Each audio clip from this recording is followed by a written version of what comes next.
சாதம். ஸோ இதுக்கு வந்து தேவையான பொருள் பார்த்துடலாம்.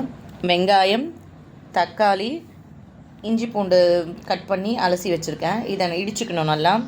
கருவேப்பிலை, கொஞ்சம் கொத்தமல்லி, புதினா, சோம்பு கொஞ்சம் ஆட் பண்ணி, எண்ணெய், கடுகு, இதெல்லாம் தான் நம்மளுக்கு, பச்சை மிளகா, இதெல்லாம் தான் நம்மளுக்கு தேவையான பொருள் வச்சாச்சு. ஸோ இப்போ வந்து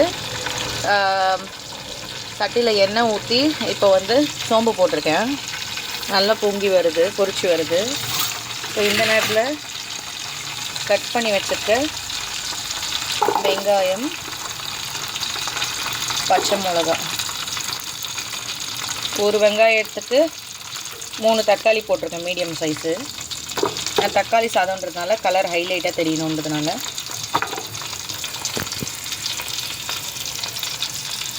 ஸோ வந்து நல்லா வதக்கணும்.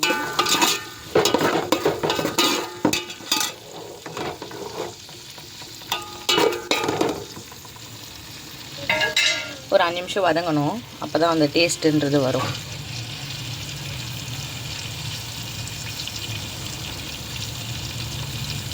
அஞ்சு நிமிஷம் கழிச்சு பார்க்கலாம். ஓகே, இந்த மாதிரி இதில் வந்து நல்லா இதை எடுத்து இதில் போட்டுக்கணும். இஞ்சி பூண்டு பேஸ்ட் எப்பவுமே ஃப்ரெஷ்ஷாக தான் போடுவோம், அப்போ தான் டேஸ்ட் வரும். இந்த கடையில் விற்கிறதெல்லாம் வாங்கி போட்டால் டேஸ்ட் வராது. ஸோ வாசனையும் உங்களுக்கு கமகமான்னு இருக்கும். போட்டு அடுப்பு சிம்மில் வச்சுட்டு நல்லா அப்படி கிளறி விடணும். கிளறி விட்டிங்கன்னா வாசனை பாருங்கள், அப்படியே கமகமான்னு தூக்குது. ஸோ நல்லா அப்படி கிளறி விடணும். நல்லா பச்சை வாசனை போகணும் அது. அப்போ தான் உங்களுக்கு அந்த ஸ்மெல்லு கரெக்டாக இருக்கும். சரி, இது வதங்கட்ட ஒரு 2 நிமிஷம் 3 நிமிஷம். எப்படி வதங்குது பாருங்கள் எண்ணெயிலே. வதங்கிடுச்சு பார்த்தீங்களா? இந்த நேரத்தில் நம்ம புதினா, கொத்தமல்லி, கருவேப்பிலை, கட் பண்ணி வச்சுருக்க தக்காளி, கழுவி கட் பண்ணி வச்சுருக்க தக்காளி அதில் போட்டு நல்லா ஒரு கலரி விடணும்.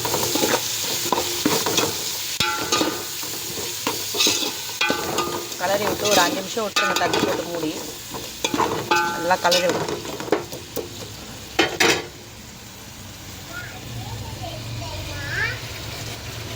இப்போது தேவையான அளவு உப்பு போட்டுக்கிட்டு இதை நல்லா வந்து அடுப்பு மீடியமில் வச்சுட்டு நல்லா கலரி விடணும்.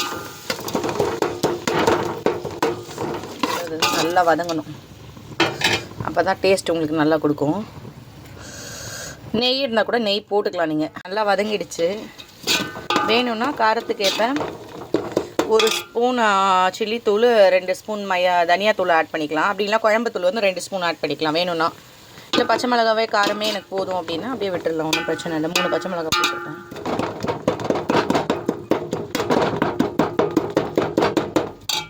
ஸோ நல்லா வதங்கிடுச்சு பார்த்தீங்கன்னா தெரியும் உங்களுக்கு. நேரத்தில்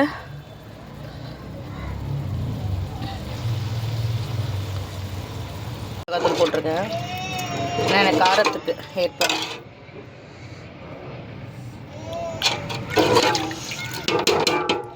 அதே மாதிரி இந்த டம்ளரில் வந்து நான் வந்து என்னோடய டம்ளரில் வந்து 2 டம்ளர் அரிசி எடுத்தேன். அதுக்கு ஒரு கிளாஸ் அரிசிக்கு 3 கிளாஸ் தண்ணி ஊற்றிருக்கேன். மொத்தம் 6 கிளாஸு. இதை நல்லா கொதிக்க விட்டு அதுக்கப்புறம் அரிசி கழுவி போடணும். சரிங்களா? இது கொதிக்கணும் ஒரு 5 நிமிஷம். தட்டு போட்டு மூடிடுங்க. அதுக்கப்புறம் அரிசி கழுவி போடணும். அனல் பறக்குது. தண்ணி நல்லா கொதிக்குது. ஸோ இந்த டைமில் கழுவி வச்சுருக்க 2 டம்ளர் அரிசிக்கு 6 டம்ளர் தண்ணி ஊற்றிருக்கேன்.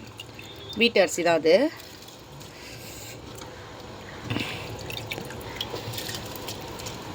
இது நல்லா இப்போ கொதிக்க விடணும் இதில். அப்போ தான் அந்த எசன்ஸ்லாம் இறங்கும்.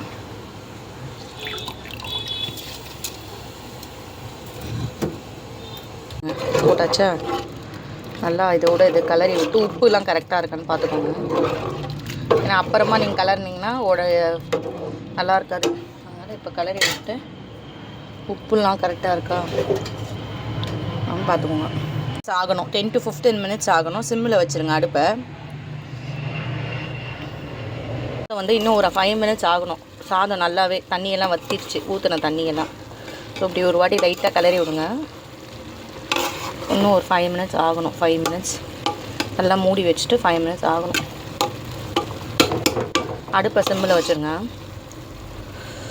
சிம்மில் வச்சிட்டிங்கன்னா 5 minutes ஆகணும். பலன்னு வந்திருக்கு பாருங்கள் உதிரியாக. 5 minutes ஆகணும்.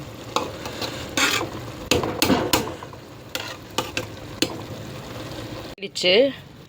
ஸோ இது கூட தயிர் பச்சடி வச்சுக்கலாம், ரொம்பவே டேஸ்ட்டாக இருக்கும். நல்லா தண்ணியெல்லாம் வத்திடுச்சு, தெரியுதா உங்களுக்கு? அப்படியே உதிரியாக வந்திருக்கு பாருங்கள். வீட்டு அரிசியில் தான் செஞ்சுருக்கு, உதிரியாக வந்திருக்கு பாருங்கள். ஸோ அப்படியே சர்வ் பண்ணலாம். ஸோ மறக்காமல் நீங்கள் செஞ்சு பார்த்துட்டு எனக்கு கமெண்ட் செக்ஷனில் கமெண்ட் பண்ணுங்கள் ஃப்ரெண்ட்ஸ். தேங்க்யூ. நல்லா உதிரியாக இருக்குது பாருங்கள். உதிரியாக வீட்டு அரிசிலே செய்யலாம். பிரியாணி அரிசி தான்ன்றது இல்லை, பிரியாணி அரிசி போட்டால் இன்னும் கொஞ்சம் நல்லா கொஞ்சம் இதுவாக இருக்கும். வேறு ஒன்றும் இல்லை, வீட்டு அரிசிலே இருக்கிற அரிசிலே செய்யுங்க. உதிரியாக வந்துருக்கு பாருங்கள், நல்லா ஜூஸியாக. சாதம் எப்படி இருக்குது பாரு. அண்ட்